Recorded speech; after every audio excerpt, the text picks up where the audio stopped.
3 years with Ethan Hayes and our relationship still came with a price list. $2,000. A simple date. $10,000. One night together. $30,000. And then I discovered I was pregnant. It took a moment for my brain to catch up. I stared at the man sitting across from me, still radiating that untouchable aristocratic aura even in a sterile hospital gown, and asked bluntly, "Ethan, do you happen to have $100 million?" He blinked, clearly thrown off. The white patient gown hung loosely over his frame, but it didn't hide the sharp lines of his face or the intensity in his dark eyes. "Why are you asking me this?" I hesitated, my words tripping over themselves. I didn't mean what I wanted to say. What if I had your baby for $100 million?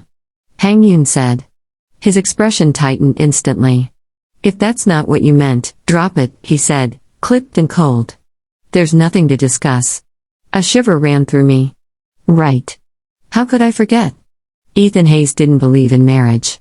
Didn't believe in children. From day one, our arrangement had been clear. No feelings, no love. Just a physical agreement. If he found out about the baby, he'd assume it was a scheme to secure a payout. Forget $100 million. He'd probably expect me to repay every cent he'd ever given me. Better to stay silent. I tightened my grip on the clinic report hidden in my purse, tucking it discreetly out of view. "Oh, never mind then," I said lightly. Ethan didn't push. He'd never cared for me beyond convenience. Someone to dine with, someone to share his bed. This month, though, things had become tricky. His $200,000 quota for my company had already been met by mid-month, so when he leaned close, pressing me against the stiff hospital bed, his lips grazing my ear, my body froze the moment his fingers brushed the top button of my blouse. Panic surged. I scrambled back, putting as much distance between us as I could. "The monthly limit's reached," I said, perhaps a little too loudly. "We can't do that." Ethan's dark gaze sharpened, a flicker of irritation crossing his otherwise composed face. "I'll pay more," he said casually, the arrogance of wealth dripping from every word. "No. Pay more to risk the baby? Not a chance." For the first time since we'd started this arrangement, I, always willing to do whatever it took for money, said no. Suspicion flashed in his eyes. My heart pounded. I fumbled for a lie. "I'm not feeling well this month. Work's crazy. The most I can do is keep you company while you're unwell. Nothing else." I turned, desperate to get away before he somehow discovered the secret. I hid on my phone. His hand shot out, gripping my wrist, his tone as icy as ever. "So the only way I get to see you this month is if I'm sick?" I thought of his year-round dedication to the gym. The man was practically a walking fortress. I nodded firmly. "Exactly. Only when you're sick." A flicker of shadow crossed Ethan's intense eyes. He seemed about to speak, but the doctor entered, clipboard in hand. "Mr. Hayes, good news. Just a minor cold, likely from a cold shower. In this weather, nothing serious. You're cleared to go home." A cold shower? Who in their right mind takes a freezing shower in winter? Was he completely insane? I shot Ethan a look that could only be described as utter disbelief, silently praying the baby would inherit his looks but not his brain. "All right, you heard the doctor," I said, stepping toward the door. "So let's not see each other for the rest of the month." "Next month, Mr. Hayes." I didn't mean it literally. I bolted to my apartment, shoving clothes into a suitcase, needing to disappear while I figured out this pregnancy on my own. My best friend Sarah blinked at me. "You're just going to keep it, just like that?" "Of course," I said, stuffing another sweater into the overflowing bag. "You know my plan. No family. Orphan since childhood. I was saving up for IVF. A future of my own. Well, looks like that future is starting early. And with Ethan's genes, the kid would be stunning." Decision made. I grabbed my phone to book the next available flight. Sarah hesitated. "But the month isn't over. What if Ethan calls again?" "Not happening." I waved her off. "The man's built like a fortress. He won't get sick twice in a month." No sooner had I finished speaking than my phone rang. It was Ethan's assistant, the Ms. Miller. "Good evening. Mr. Hayes has been admitted again and requests your presence. Of course, this falls under your monthly arrangement. Your prompt attendance is appreciated.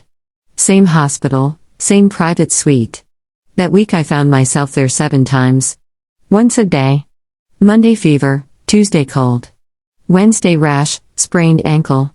By the end of the week, Ethan lay sprawled across the bed, a patchwork of injuries and bandages. I stared at him, incredulous. Ethan, are you okay? Any inner ear issues? Motor problems? How does a grown man sprain his ankle walking out of a hospital 3 times and dislocate his shoulder? His eyes flicked up sharply. Are you questioning me? No, I admitted. Not your strength. Just your sense. Could stupidity be inherited? I wondered, scanning him carefully. My gaze lingered on him, and before I could think, his hand grabbed mine, yanking me close. I stumbled as his scent, clean, masculine, intoxicating, hit me. His other hand cupped my chin and he kissed me with a brutal, possessive intensity. Umph. The sudden motion collided with my queasy stomach, sending waves of nausea through me. I struggled, but he held me fast. You won't even let me touch you, he growled against my lips. Gah. And then I vomited. Liquid splashed across his crisp hospital gown. Ethan froze, his expression a storm of disbelief and anger. Zoe Miller, are you seriously disgusted by me? You threw up from a kiss? I had no explanation. None at all. Looking into his furious, stunning eyes, a desperate idea formed. Yes, I declared, voice shaking but determined. I'm done with this. I don't want this game anymore. We're finished. Ethan didn't stop me. He just stared, cold and piercing. Finally, he asked, his voice low, dangerous, and almost physically pressing against me. Zoe, do you know what you're saying? Then black. Another round of vomit. This one was more violent, leaving me drained and nauseated. Somehow, Ethan's temper had passed to the baby. Lost in my misery, I missed the fleeting hurt in his eyes. When I could breathe again, he was gone. Only his assistant remained, extending a sleek black card. Ms. Miller, Mr. Hayes asked me to give you this. Consider it a severance payment. Even in breakups, he remained a titan. But as I watched Ethan's silhouette fade down the sterile corridor, limping slightly, a strange ache grew in my chest. Honey, you're in love with him, Sarah said matter-of-factly from the taxi. Impossible, I said, clutching my stomach as another wave of nausea rolled through. It's strictly business. Love has nothing to do with this. Sarah shrugged. Sure. But it's clear he's into you, too. Why else the black card? My heart lurched. Ethan likes me. Preposterous. Don't be ridiculous, I muttered. He's always cold. Besides, everyone knows about his college girlfriend, the great lost love. There's no way he'd fall for me. Sarah sighed. Whatever this soap opera is, I bet if you called him, he'd come running. Call Ethan. After 3 years, I'd never initiated contact. He was always too busy, and I was about to leave the city for good. I'm leaving, I whispered, resting a hand on my stomach. We'll never see each other again. My words were cut short by a screech of tires, followed by a violent crash. The world tilted, and then everything went black. When I came to, the sterile scent of antiseptic filled my lungs. I was in a hospital. A cheerful nurse with a clipboard smiled brightly at me. You're incredibly lucky, she said. It was a serious accident. But you only have a mild concussion and a small cut on your forehead. No fractures, no internal injuries. Then she leaned closer, lowering her voice like she was sharing a juicy secret. Your boyfriend was terrified. He made us run every test in the book. Where did you find a man that handsome and that devoted boyfriend? I blinked. I have a boyfriend. Before I could make sense of that, the door opened and Ethan Hayes walked in. He looked like he'd fought his way through a battlefield. His usually perfect coat was rumpled and dirty, his dark eyes shadowed with exhaustion, yet burning with an intensity that could melt steel. No. No way. She didn't mean him, did she? The nurse turned toward Ethan, smiling. See? I told you. Your girlfriend's fine. The tests all came back clean. Tests? A chill ran down my spine. My heart lurched as panic rose in my throat. Oh God. The tests were for the accident, right? Not the other thing. Please don't let him know. But then Ethan's voice dropped, smooth and cold as winter steel. Zoe Miller, you've got some nerve. He stepped forward, and his shadow fell across me. Trying to run off with my child. Oh, no. He knew. My mind spun in panic. What do I do? What do I say? One memory flashed through my head. My first week working for Ethan. A woman had been dragged out of his office, crying hysterically, shouting, "Ethan, don't leave me. Don't abandon our baby." He hadn't even flinched. His voice had been icy. She got greedy. That ruthless detachment was what had drawn me to him in the first place. I was terrified of emotional attachment, so a man incapable of love had seemed perfect. A clean transaction, no mess. Now, years later, I was the one about to be thrown out. My pulse thundered. Think, Zoe, think. And then, like divine intervention, an idea sparked. I turned to the nurse, my face the picture of confusion. "Who is he?" I asked softly. The room froze. The nurse blinked. Ethan blinked. Inside, I was cheering. Genius move, Zoe. Absolute genius. If I had amnesia, then Ethan could bow gracefully. No guilt, no scandal. Perfect cover story for both of us. The nurse frowned, flipping through my file. That can't be right. There's no brain damage, no sign of memory loss. Ethan's dark eyes narrowed, scanning me like he was peeling away every layer of my soul. You really don't remember me? I shook my head. Perfectly pitiful. Sir, are you the Good Samaritan who rescued me? You must be mistaken about being my boyfriend. You're so kind, pretending to care. Thank you for saving me. Come on, Ethan. Take the exit I'm handing you. Just nod, walk away, and we can both forget this ever happened. But he didn't. Instead, he leaned forward, a muscle ticking in his jaw, his expression unreadable. Then, with a sharp breath, he gave a smile that wasn't really a smile. It was the expression of a man who'd been pushed to his limit. So, he said softly, dangerously, amnesia. You don't remember me at all? He placed a hand on the bed beside my head, caging me in. His other hand caught mine, stopping me from offering him a payoff. His breath brushed my ear as he murmured, I'm your fiancé, sweetheart. My jaw dropped. My what? For a split second, I genuinely wondered if I was the one with brain damage or if he was. But if I called him out, my amnesia act would crumble. I had no choice but to play along. I see, I stammered. That's quite a claim. Do you have any proof? My memories blink. I can't just take your word for it. Ethan didn't even hesitate. You've got a small burn scar on your right arm an inch below your shoulder. There are bite marks on your collarbone from 2 nights ago. And he paused, eyes gleaming wickedly. There's a tiny red mole on your inner thigh. It tastes like stop. Okay, you win. I yelped, clapping my hands over my burning face. Good grief. The man had never been chatty in bed, but apparently his memory was photographic. I was mortified. And then he took it further. His hand reached for the ties of my hospital gown, his expression one of mock seriousness. Words are cheap. Maybe we should confirm it. The sound of the nurse's approaching footsteps echoed down the hall.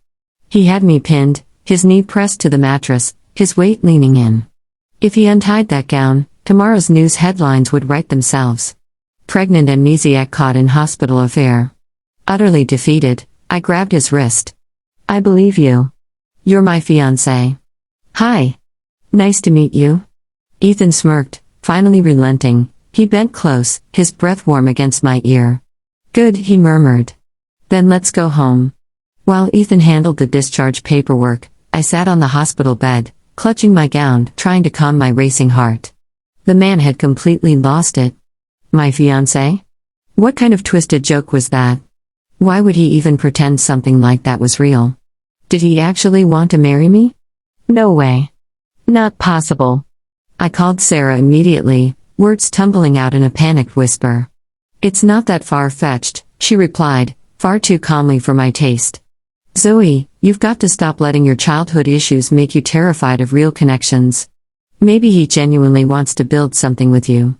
Maybe he wants a family with you and the baby. A family? The words made my blood run cold. A dark thought crept in before I could stop it.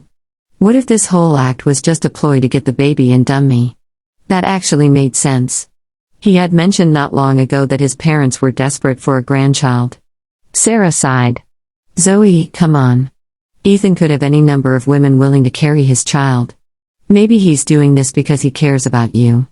Not necessarily, I countered. I mean, I'm kind of the full package. Young, gorgeous, intelligent, funny, generous, emotionally stable. After my 15th self-compliment, she interrupted dryly. Right. I think you need another brain scan. But I couldn't shake the image of Ethan's face when he saw the positive test result, the way his jaw tightened, his eyes flickered, and his hands trembled slightly. He wanted the baby, not me. He was already plotting how to take it away once it was born. And I'd be powerless against the Hayes family. I needed a plan, a way out. Sarah, I said quietly, my tone firm, it's time to call for backup. She was silent for a beat before realizing what I meant. Wait. You're really going to contact him, right? Wyatt. He wasn't family by blood, but he was the only person who ever felt like a brother. We'd grown up together in the orphanage. He had been rough around the edges, always getting into trouble, but with me he was gentle, protective. Then he got adopted, moved abroad, and eventually built a business empire from nothing. He once offered to bring me overseas with him when he became successful, but back then I'd already met Ethan and, well, a few $100,000 a month was a tempting reason to stay. Wyatt had gone quiet on the phone that day. After a long pause, he said softly, okay, but if you're ever unhappy, come find your big brother, Wyatt. We're family. That memory stung now. I quickly texted him and his reply came within minutes. Finishing things up here. I'll be there in 2 weeks, tops. 2 weeks. That was plenty of time to make Ethan Hayes regret ever crossing me. Later that night, back in Ethan's luxurious villa, I decided to start my quiet rebellion. Ethan stood by the doorway, watching as I set down a small basin of warm water at my feet. A smirk tugged at his lips. What's this supposed to be? I put on my most innocent expression. You're my fiancé, remember? Isn't it your job to wash your fiancé's feet? Let's see how far you'll take this little eye, Mr. Hayes. Normally, I knew my place. I was the well-behaved companion, the quiet, compliant one. But things had changed. The rules had changed. Ethan arched a brow, silent amusement flickering in his gaze. There was a time I'd have been terrified by that look, but tonight I refused to flinch. When I pushed a little further, teasing what you don't want to doesn't sound very fiancé-like to me. I expected a scoff. Instead, Ethan knelt. Actually knelt. His large hand cupped my foot gently, and for a moment I froze. His touch was careful, deliberate, almost reverent. Is this comfortable, my dear fiancé? He murmured, lips curved in quiet mockery. Was this real life? The great Ethan Hayes, billionaire heartthrob, washing my feet? If tabloids ever got wind of this, they have a field day. But then his hand lingered. His long fingers glided over my skin, tracing soft, lazy circles that made my breath hitch. A shiver rippled through me. No, no, no. I was supposed to be in control here. This was my revolution. I gave him a light kick in the shoulder, pretending to play it off. Water splashed over the rim of the basin, darkening the front of his spotless white shirt. My heart stopped. Ethan was obsessive about cleanliness. I just drenched him in foot water. Goodbye, Zoe. It was nice knowing you.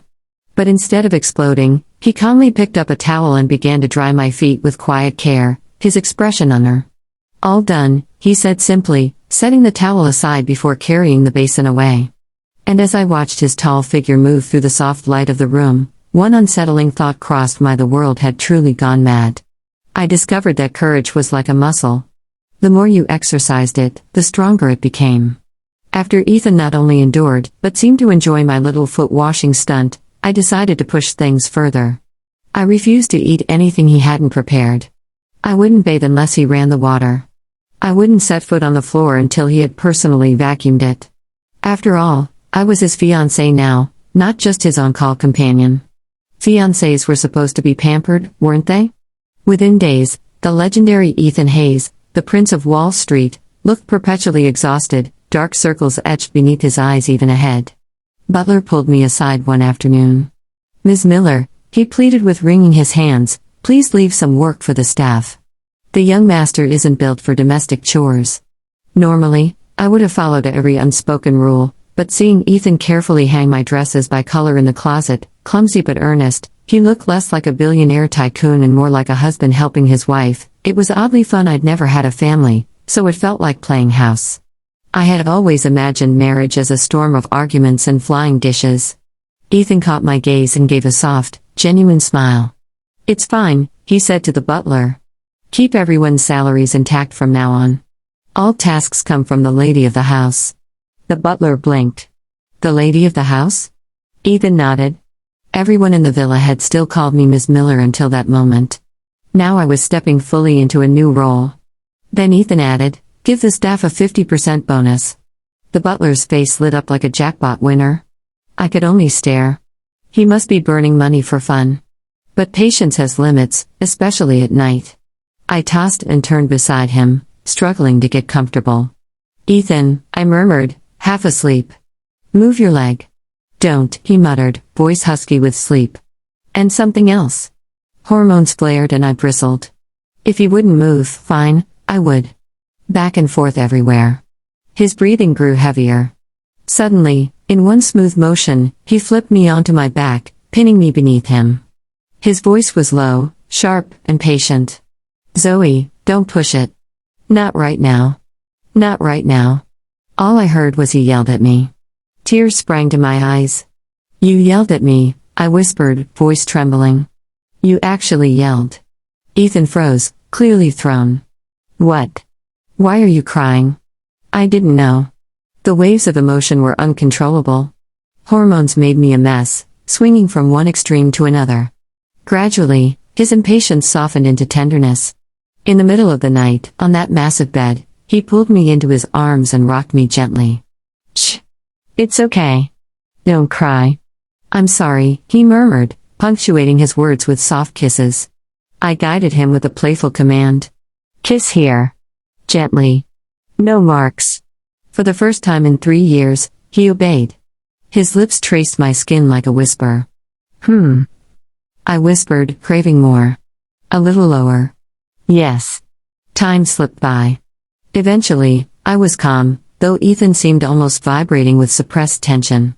He took my hand, voice low and desperate. "Please help me." And just like that, nausea hit. I vomited right on him. "Zoe Miller," he hissed. But I snapped back, annoyed. "Get away. You're irritating." I gave him the light kick. He sighed, long and defeated, then carefully cleaned me up, lifting my head and offering water. I drifted off to sleep, feeling surprisingly content being Ethan's fiancée. Way better than being his sugar baby.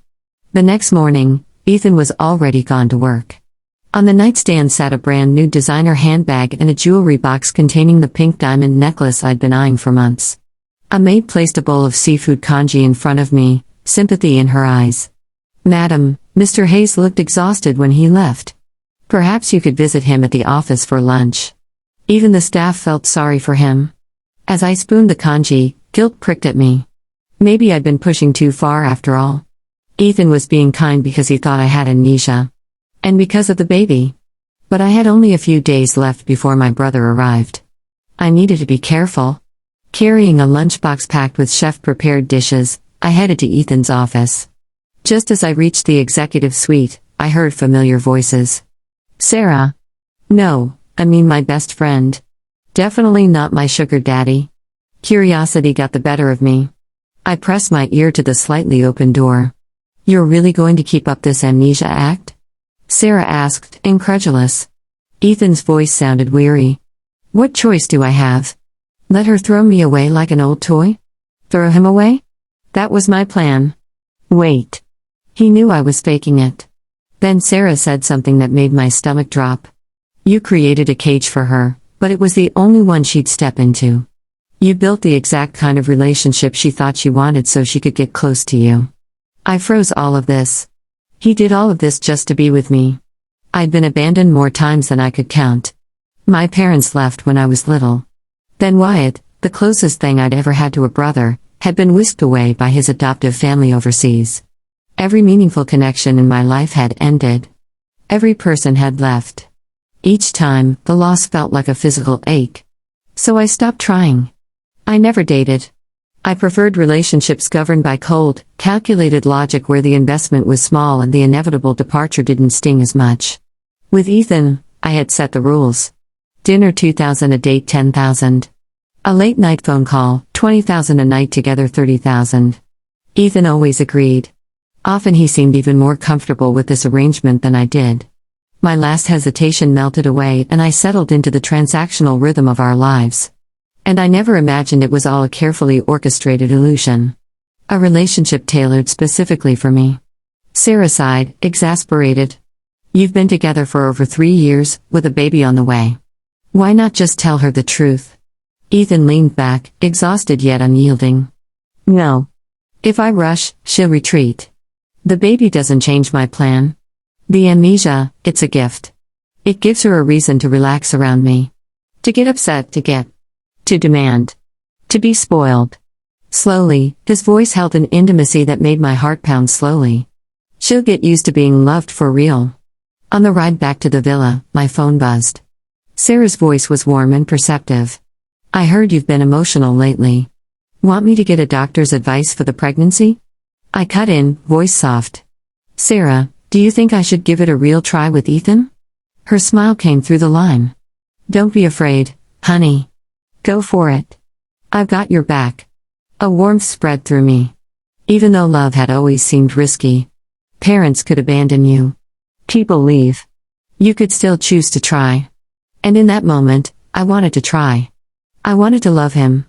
Then my phone lit up with missed calls and frantic texts. My temple throbbed. Oh no, Sarah, I gasped. My brother's here. When I rushed into the villa, Wyatt and Ethan were locked in a brutal fight. Both men were tall, strong, impossible to gauge. Ethan, stop. I screamed, instincts taking over. The staff froze, terrified. Madam, the young master is in a fight. Telling him to stop is like asking him to vanish. But Ethan's fist froze midair. He turned, eyes bloodshot with anger. Yet beneath it, I saw hurt. My heart skipped a beat. I threw myself between them. Wyatt, stop. It's a misunderstanding. He isn't trying to take the baby. I explained everything, twisting my fingers nervously. I shouldn't have called you without knowing the whole story. I've caused so much trouble. Wyatt looked at me, the same little girl he once protected but now changed. No tears, no pleading eyes. He remembered the day I had begged him to stay. Wyatt, don't go. Or take me with you. But the adoption allowed only one child, and he'd chosen his path. He had missed his chance. Now he could only be my brother. It's okay, he said softly. As long as you're safe. That's enough. I looked back at Ethan, who had taken a solid punch. His usual arrogance gone, he shuffled toward the back of the house, head down like a wounded dog. Wyatt ruffled my hair, the gesture nostalgic. As long as you're okay, that's what matters. He seems to treat you well. Go on. And if you two ever get married, make sure your big brother gets an invitation, I said, grinning. Married. The word felt foreign, distant. But maybe it wasn't so frightening after all. First, though, I had to coax a certain sulking billionaire back to normal. I will, I said with enthusiasm, feeling a spark of hope. When I stepped into the bedroom, Ethan was cocooned in the duvet like a sulking, oversized child. I could feel the tension radiating off him. Anger, yes, but not at me. At the idea that I had misjudged him. Assumed he would take my child. Distrusted him. Ethan wasn't afraid to give. He was afraid of being misunderstood. I smiled. Time to work my magic. I tugged at the blanket. Get up. Nothing. Come on now. Still nothing. I raised an eyebrow and added a little stomp for emphasis. In an instant, he leapt up, sweeping me into his arms. Don't even think about walking away. The grumpy facade was back, but I wasn't intimidated. I poked his cheek, tracing the dimple I knew so well. Two voices spoke at once, overlapping in hilarious contradiction. Fiancé, are you hungry? I asked softly. Do you love him? A little voice in my head seemed to shout. Ethan's eyes lit up with pure, unfiltered joy. Hearing me call him fiancé meant I wasn't pretending anymore. Yes, I'm starving, I called, laughing. No. He's just my brother. We laughed at the jumble of our words. Relax. He's just my brother. That's it. The last vestiges of anger melted from Ethan's eyes. What do you want to eat? I'll cook it for you. I cupped his face gently. For the first time in years, the air between us felt free, warm, unburdened. He smiled, that mischievous, familiar grin lighting up his handsome features. In that case, he murmured, pretending innocence as his cheeks flushed slightly. Isn't it a little soon for that? I pushed him back onto the bed, unbuttoning his shirt with a playful grin. He had been so desperate the other night. And now? Well, now was the perfect time. As dusk painted the sky in soft shades of pink and gold, I curled in Ethan's arms, my lips near his ear. I love you, Ethan Hayes, I whispered, the way you love me. A long, tender silence followed. Then a low, satisfied chuckle vibrated against my cheek. It was the sound of a man who had finally gotten everything he had ever wanted.